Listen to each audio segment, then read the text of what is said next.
Hey everyone, my name is Francisco Escobar, and welcome to Conversamos. As we continue our second season focusing on La Familia and Latinidad, this episode is going to be on co-parenting. Stay tuned as Latin Entertainment presents Conversamos.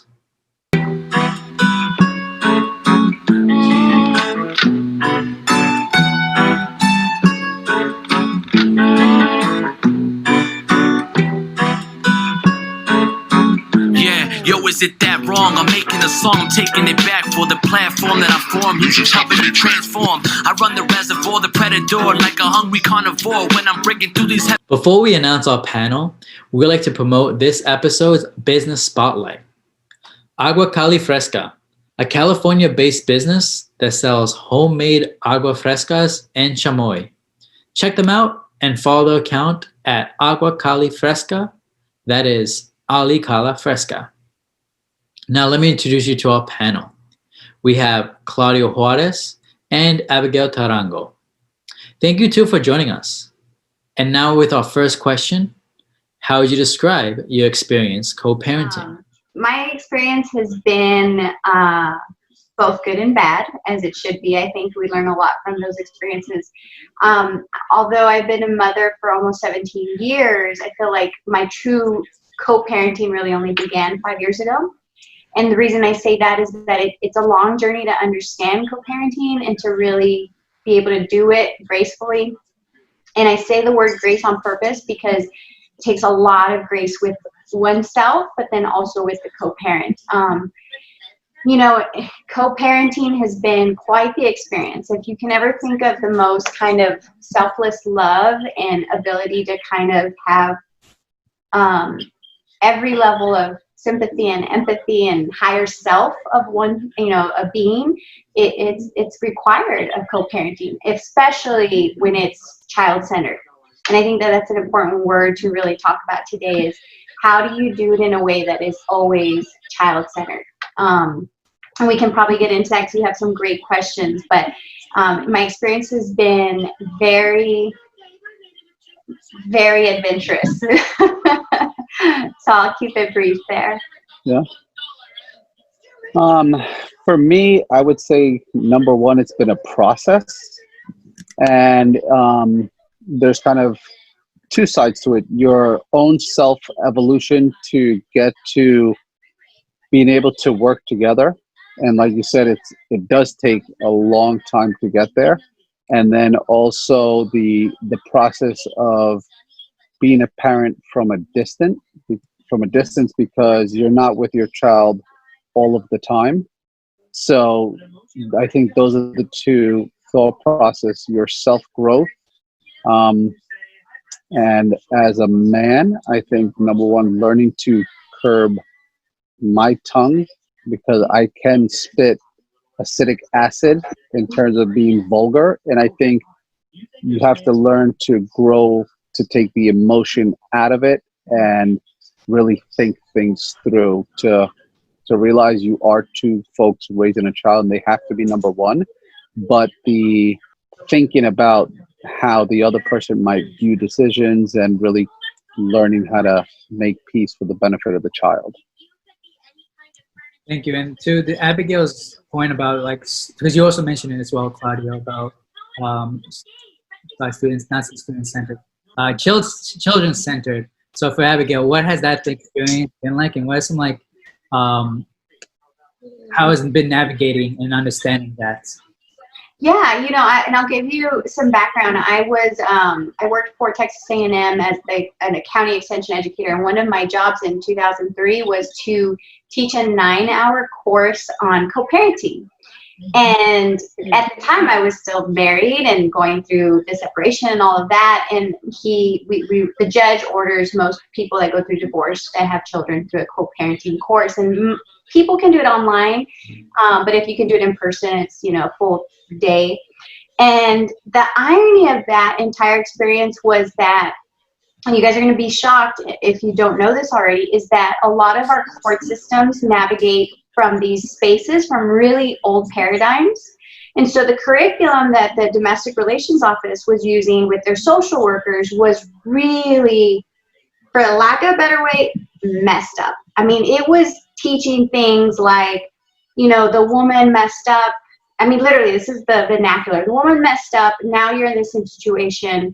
And how are you going to communicate to her what needs to be done for the child? And you're reading this curriculum going, is this for real? Like, and some of the paradigms or some of the ways that they present information is 70s, 80s. It's a trip. And so it is crazy. And so I remember going to not only my bosses, but the county judge, and at the time it was Escobar, and I mean, and I just was like, this is unacceptable. There's no way for us to create child-centered experiences and really try to help these co-partnerships, co-parenting, by perpetuating some of these things, because even if we're not teaching it, it's still in print in front of them. Yeah. And so we did try to rewrite a lot of it, but it just made me wonder if I was the first to really call it out and notice it in 2003, and this was in my county, how much more is it happening everywhere, all over the place, in many different ways and forms? And so it made me really think about, as much as I wanted to be amicable, as much as I wanted to be a good co-parent,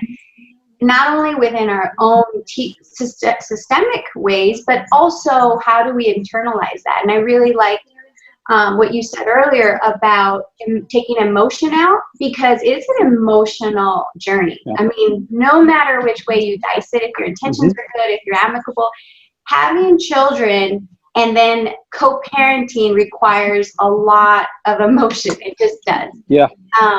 And so understanding that emotion, and then understanding what to do with that emotion, and then understanding how to express it without conflict, it's nuts. And I like the question that you ask about child-centered, because it sounds easy, right? It sounds like, oh, well, that's common sense, that's easy. Yeah. But it's not that easy, because you're an adult with two parents that are choosing to not raise the child, and then you're compromising time with the child. And I often describe not having my children with me as like walking around without like a whole limb, like arm and leg, not just the arm, but like, and trying to get by that week that way, because it's so debilitating. I mean, it really is.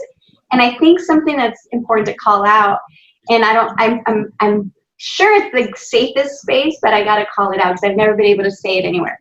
When your friends or your family's like, oh, que suave, you get a week off without your kids and stuff. Oh, that is the worst thing you can say to someone who is parenting. I mean, talk about like a dagger in the, where it hurts the most, because it's not a break. It's not anything nowhere near that. And it's a very important thing that we say it out loud, because we should be sensitive and aware that people that want to co-parent, that want to have child-centered divorces and parenting, they're not doing it because it's fun and because that's what they chose. Yeah. They're doing it for other things, and it's very, very hurtful in the way that you want to defend yourself, but you can't make people understand your journey. Yeah.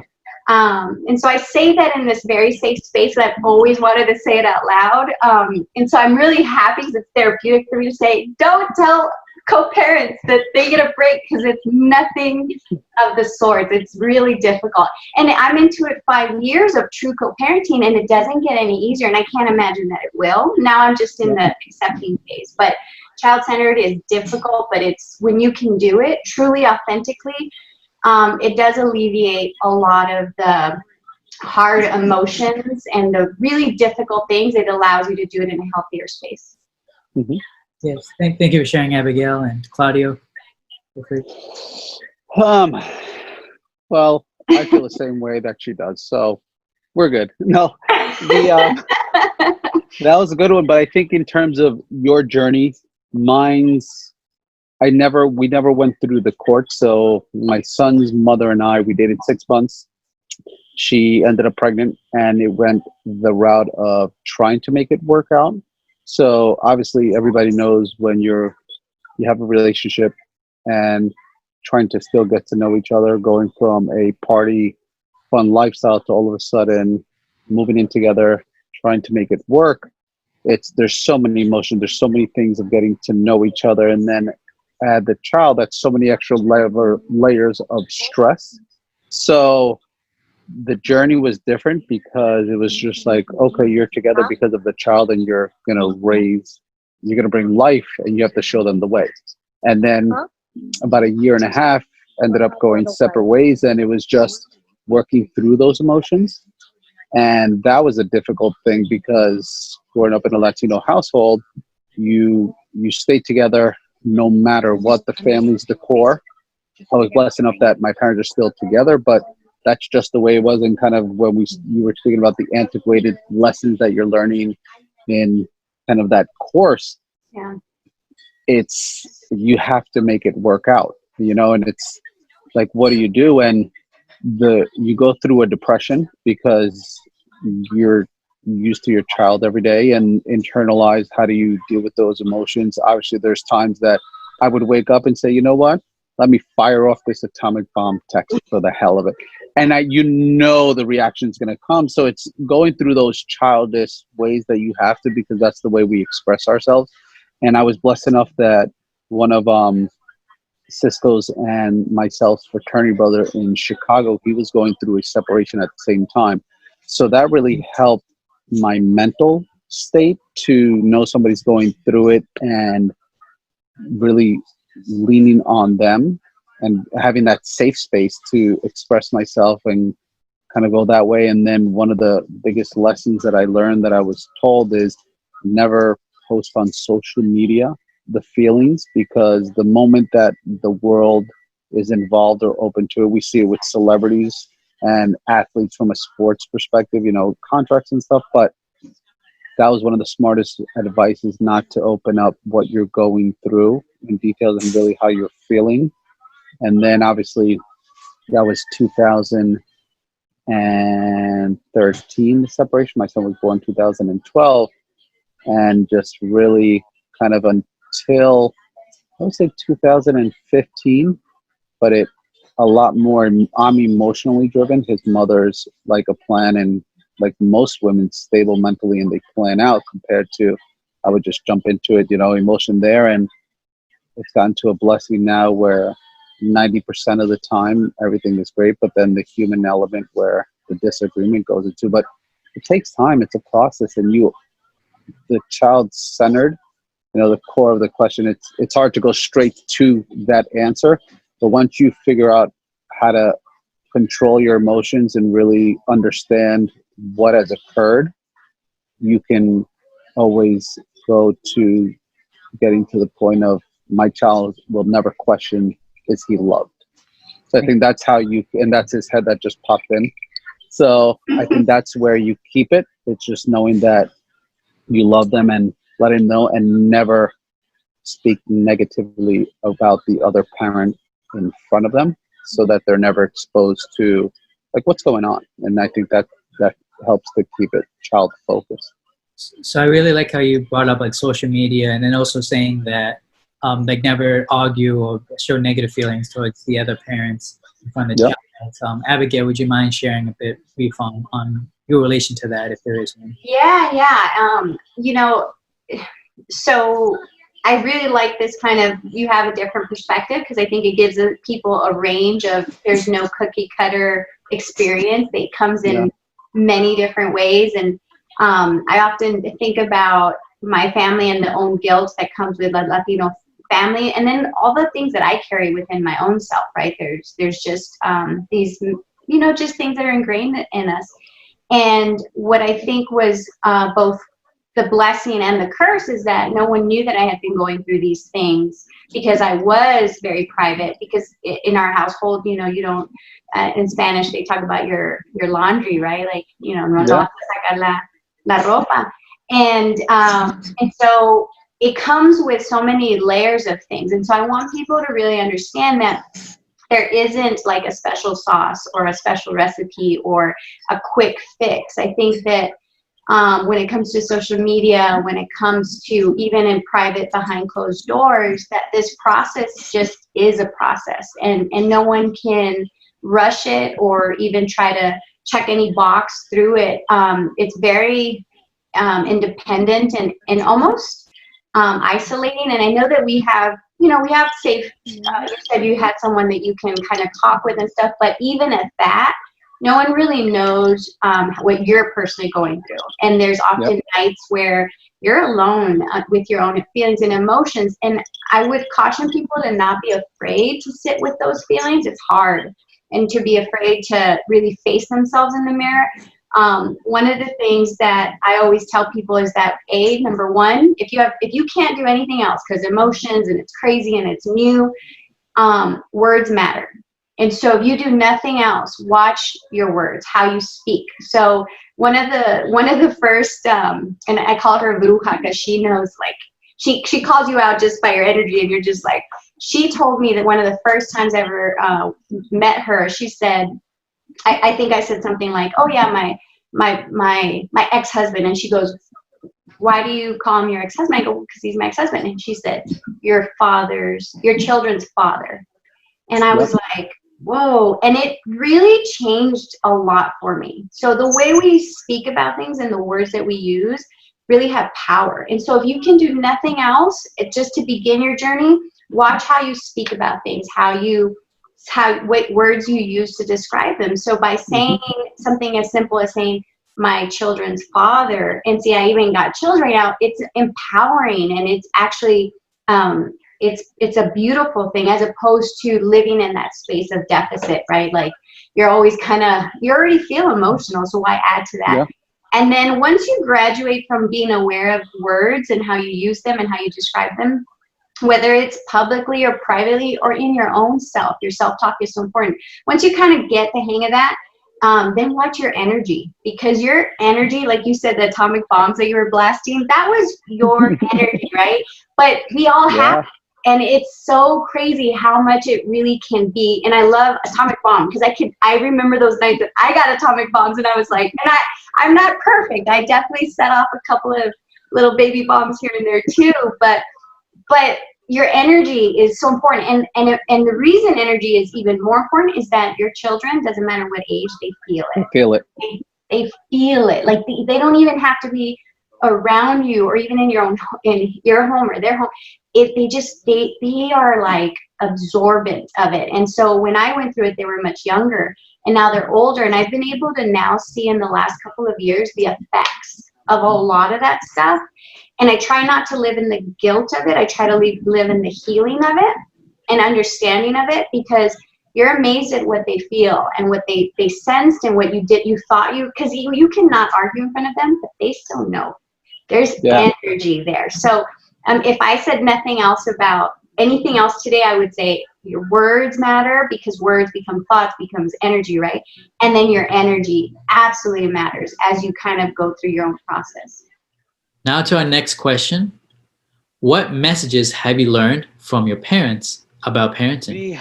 I think, kind of, Cisco, we were talking about it before, kind of the evolution of parenting, because before it was work, save, come home, kind of just go through that repeat. And I was blessed enough. My dad, he came to this country at 17 years old, cleaning toilets, worked his way up to be an executive chef. Oh, that's Javier and that's Maximo.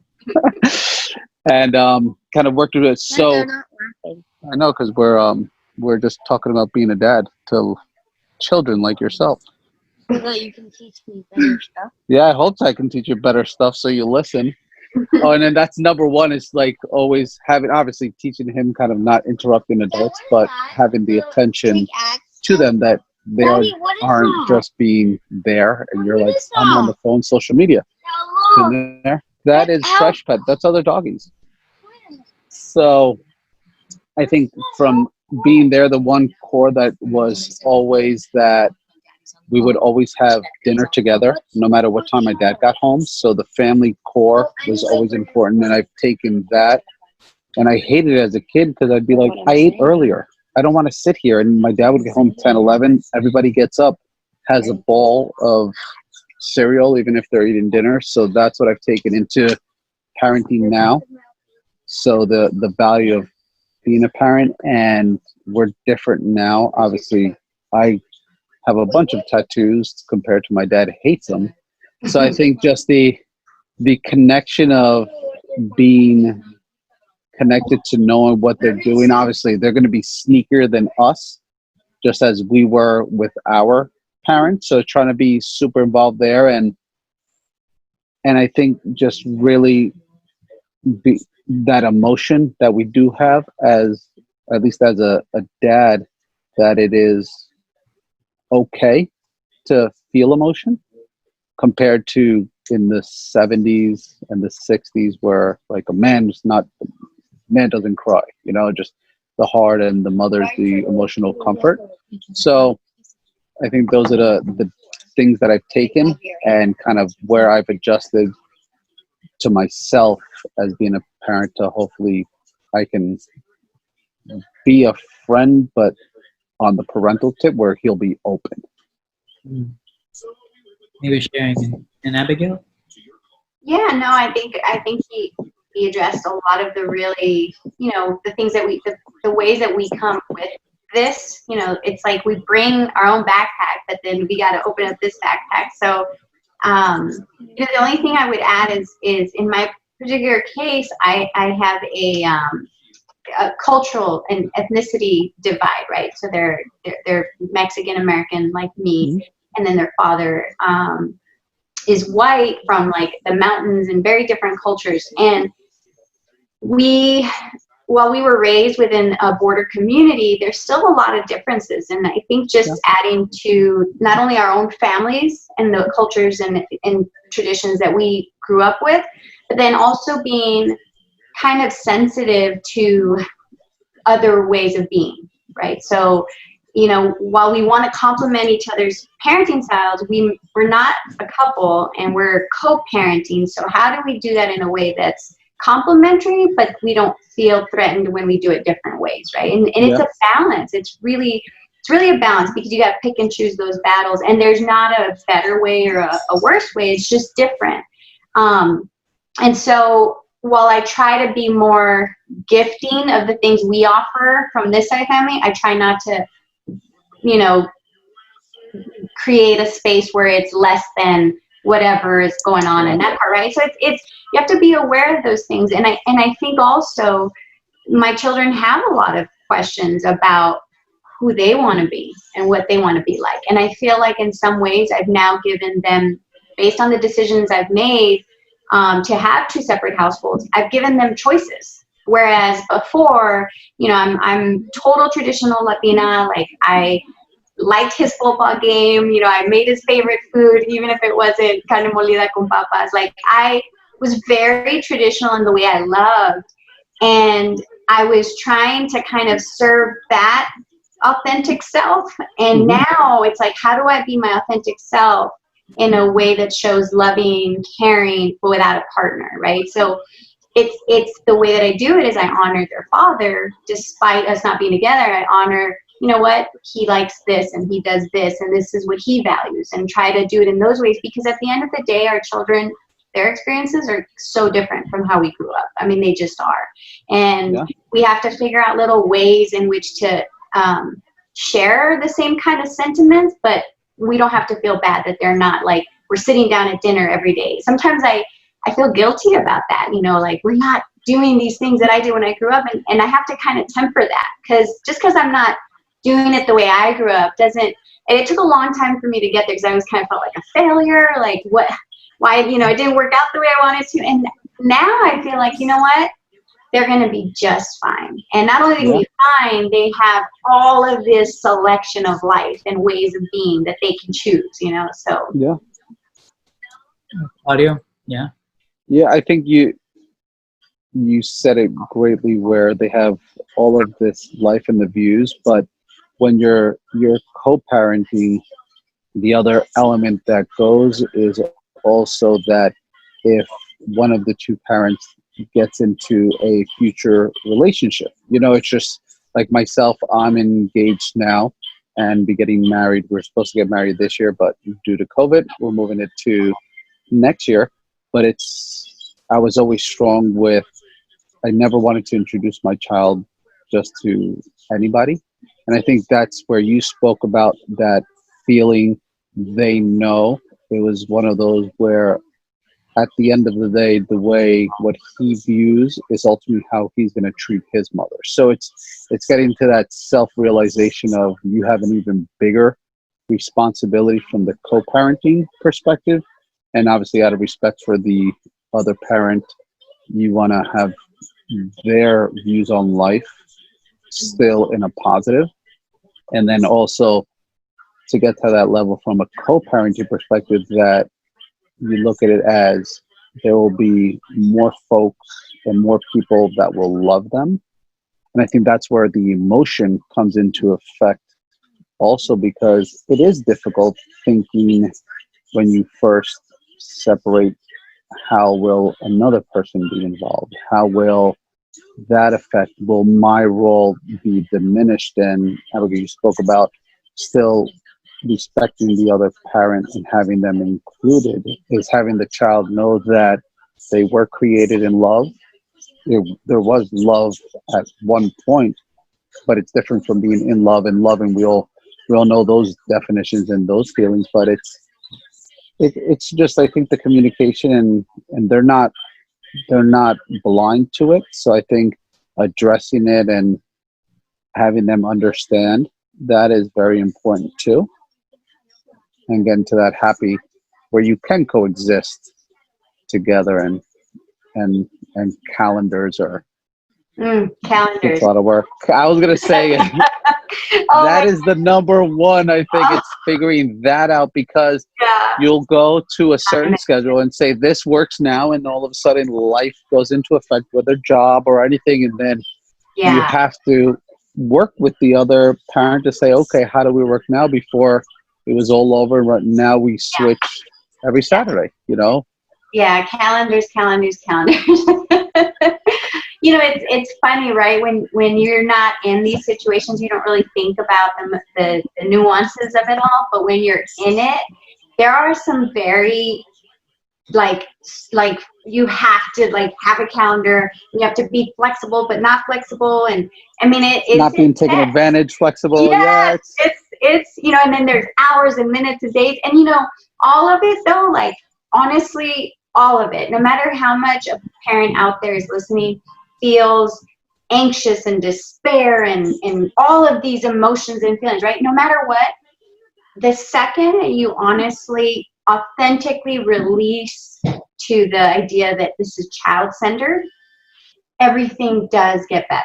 And it's incredible, right? But you have to be authentic about it. Like you really just have to be in that space. And I think sometimes we think we're in that space and we're trying to navigate and your emotions counter what your actions are saying and what your words are saying. So you just, if I could just say to everyone listening, get to a place, a healthy place internally within your own self that can genuinely, authentically be child-centered. And all the little nuances, all the hardships, the pain, the hurt, they all lessen. They really do. And that's part of the journey, right? That's the process. Getting there is the process, but you don't have to. It's kind of like seeing a big ass mountain and seeing the treacherous hike, right? But you also know that you can easily also just go in your car and drive up, right? And you choose to do the treacherous hike. And it's like, why would anyone choose that? But we all do it. We're all like, well, we all self-sabotage. Because we got to go do it this way, right? But the scenery along the drive, I promise you, is just as beautiful if you can drive the car that is child-centered. And I know that's a silly analogy, but the only way I can explain it is truly that you have to authentically live and be in that space. Yeah. Yeah, what you were just saying made me just kind of think back about that journey and getting to that place of ultimate calmness, you know, being able to work together. Is when we had first separated, I remember one weekend, it was that light bulb moment for me that we had gotten into it. And then I had my son that weekend, and it was literally just festering upon that after I took him back that Tuesday or Wednesday, whatever the schedule at that time was, it was just literally the look back of the whole weekend was just short. I was snappy, giving myself self ulcers. And that was the moment, part of the journey, that you're like, a wasted weekend. And you think, you're like, if I weren't here, what would be the last one? Like, Yeah. what occurred, I was just angry, so that's to get past that. Number one, work through that inner anger somehow, some way, because the faster you get to that piece, the faster your kids see the happiness, and then ultimately the faster it is to be able to work together. There's always hiccups. It doesn't get easy, but the hiccups aren't as brutal as in the beginning when you're trying to figure it out. Yeah. So for our next question, what messages are you teaching to your child or children? We can go with Abigail and then Claudio. Man, I'm gonna let Claudio go first because this one. Number one is you never mean to girls, especially from the young. That's number one that we're teaching is you're not mean to girls, especially that, but that now we have a blended family, so it's having him understand that there's more people to love him, but it's also following the rules, listening, and then also being in line with what his mother's thoughts are. So my son's mom and my fiance, they're planners. They're very alike in terms of maturity, calendars, and really understanding. So I really lean on them for organization, especially my fiance. So it's allowing her to also discipline him because we're all part of his life. So it's listening to adults. Those are the core ones. And from a cultural perspective, it's showing him the flags, where his abuelos are from, the language, getting them integrated there. And I think that's when you were speaking about the difference in culture. When he's with myself or if he's visiting anybody from my side, we're teaching Spanish, and then it's almost as if it goes to nothing supported there because she doesn't speak Spanish, and then comes back and you're trying to double time there. So it's being culturally aware of the education of how beautiful the Latino culture is, but without him really understanding it at now 8 years old. So I think it's the core of how to be a gentleman, and then listening to adults, and then the cultural education. And then adding that every age adds a different, every stage, every age. How old are your children? So I have a 12, 14, and 16-year-old. And they're about to turn 17, 15, and 13. And it goes really fast, like really, really fast. And so I think every stage, like right when you think you got the hang of it, like, okay, they're listening to adults, they're saying please and thank you, and they're 8 years old or whatever it is, it changes. And so I've had an elementary school, middle school, and a high schooler, and in every one of those personalities and their stages and their ages, right when I think I got it down, and they came back, from going 1 week there, 1 week here, and, reshifting there, it constantly changes. And as I used to carry this really it used to be, it's heavy, it's hard, right? Now I'm actually kind of going, I bring it, what's next? Because my attitude is changed because I feel like my time's running out, like they're growing up, and it's an urgency, right?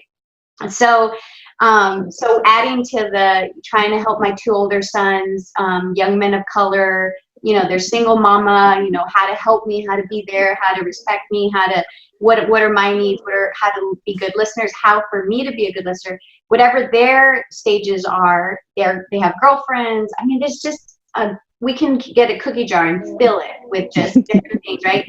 But then my daughter is the youngest, and she, even just the other day, I dated once throughout this journey, and eventually brought him into our lives. And she says to me, and we're not together anymore, she says to me, Mom, are you going to date? And I said, no, probably not for a while. She goes, good. She goes, I can't go through that again.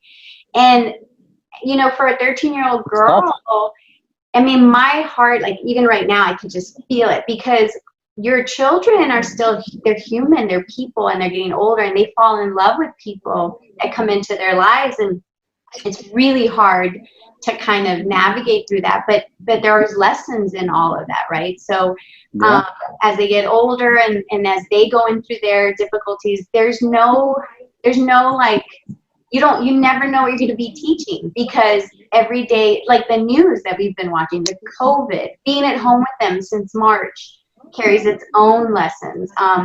And I think for me, my go-to always is, they're watching me. I know they're watching me, how I react to things, how I speak about things, how I handle their father, how I handle job, work or whatever, or phone calls.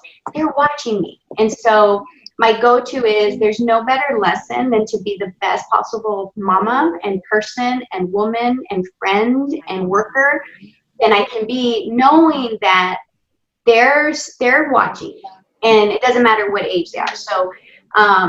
So I guess all of that is to say, I'm so glad to not be in the table manners talk, but I'm not like afraid of bringing the, son, you using protection because you're 17. Like, it's just crazy how your life changes and shifts and stuff. But ultimately it's a blessing, man, to have these 3 people in my life that are my children, and it's incredible to have the privilege of being their mama.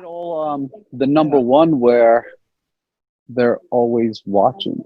No matter what we do, they're watching how we react. And I get my attention called from Nikki, that's my fiance's name, and she was always like, he's watching. And it's, either being on the telephone, like all of those things that you almost walk around aimlessly, not realizing you have to be a lot more self-aware. And then I'm blessed enough to have a strong woman remind me of when I have to get back in line. But it's, they're always watching. And you brought a great point where it's even tougher from the single parent perspective, because if you date somebody that doesn't have children, it's hard to understand where the time becomes limited, because God forbid something happens, like time stops, you have to go there. So a lot of props goes to folks that go into a step parent role, because that's extremely difficult too. And that entire, the whole nother, that might be a good topic, Cisco, of the step parent life and how to adjust that, because there's so many people that go through it, like, where do you fit, and I think it's just being open, like your daughter actually, will you date again? And you're like, I don't know. I think it's just, having those open conversation and real with them, because it does affect them. And, you've experienced it yourself, where no longer together, that's an impact in the child's life. So there's so many different facets, things that you have to think about that you would have never thought that you had to think about from there. So I think you said it correctly. They're always watching, always, even though when I don't realize it. If I could just add something, and this could be another total topic, but when you go through like divorce, separation, or even co-parenting, people tend to think, I'm going to call them and ask their opinion on my life. And it's almost like an open calling card, right? Like, I don't know why people do that, but they do. And I've had over the years a lot of really great people reach out to me for just my opinions and stuff. And I always say the same thing to them. I always say, number one, if it's non-negotiables, then that's your non-negotiables. Yeah. But if you can make it work, fight for it. It's worth it. It's beautiful. It's wonderful. It's, especially if you have kids. And then more importantly, for me, it was always, have you thought about what life is going to be like? Because I don't think most people really think about the daily, on the daily, to give your kid for the week to someone that you loved but are now in strife with is really difficult. Or to figure out, okay, for the week I'm going to have my kids, what's childcare look like? And sometimes people even use that to go, oh, I didn't realize it was going to be so complicated and so hard. And it actually kind of gets them to really think about how much life changes when you make these decisions, right? And at the end of the day, you know, we all know what's best for ourselves, just despite, you know, how hard it is and everything. But when you really try your best to kind of reflect on the nuances of the day, the feelings, the emotions, everything that comes with it, I think it changes and shifts your perspective a little bit about the decisions that you're making. I try to go into like my higher self. Like if I'm struggling with something or I'm reactive to something, I know that that's more like my personality and my characteristics, as opposed to my higher self is going, let me have a thoughtful action, not a reaction. Does that make sense? Yeah. So, like, if I'm just reacting to it, then it's probably not a good idea. But if it's a thoughtful, deliberate action, then it's good for my kids, it's good for me, it's good for the co-parents. So, I just wanted to say that because step parents go through their own challenges and stuff, and adding more people into your into really the world of loving your child is complicated and stuff. So all of those things are important. Thank you all for sharing. Now to our last question. What advice do you have for parents who are starting in their co-parenting journey? It gets better if it gets better because obviously different personalities, different situations, different levels of hurt, you know, from the past relationship. But if you're willing to take a step back and really say, what do I have to do to get better for myself so that I'm a better example to my child? I think you have to first think of that and then swallow your pride. I think that's number one at certain times. Watch your tongue and just really address to the other parent that, like, hey, we got to get to this end level somehow. Like, we have to get there because it's going to be hell for the rest of your life. And nobody honestly wants that at all. And I think once you address that and you realize that the ones that do get wealthy are the attorneys going back and forth in court. Nothing against attorneys. I have a bunch of friends that are them, but you know, you can utilize those funds for the child, either college, but other things. But I think it's just looking at yourself first and say, where do we need to get to? And like, we need to come up with a plan to be able to get there, essentially waving the white flag and say, we got to get there somehow. I think that the attorney comment was spot on. I think you have to be careful to not allow others to influence according to you. Sometimes that could be your own parents, your own family, your friends. I mean, yourself. Yeah, you got to be careful. You almost got to like really be protective of that space. It's a divine space. You're a parent. You got to be a good parent, and there's no way about it. So you got to protect that. And so sometimes, whether it's attorneys or whatever, people are always telling you what to do, how to feel, los 3 días no es suficiente. And you're like, what? Like, you know, it's just always something, you know, and so everyone has opinions, and it's wonderful, but it can be detrimental because, you know. Yeah. So number one, protect that space. It's sacred. It's yours, and you only get really one shot at it. Right. Do well. And then once you're able to kind of protect that space, then really start doing the work of healing. Because if you can't heal, I almost want to take away the comment of swallow your pride, because I think everyone deserves a sense of orgullo and pride and sense of self, but with healing involved, right? Because and everyone's healing journey is different. So, you know, for me, it took years, and I feel like I'm still going through it, but being aware of where I'm hurt and how I need to heal to be my best self allows me to be a better mother, a better co-parent, a better person. And honestly, do the work.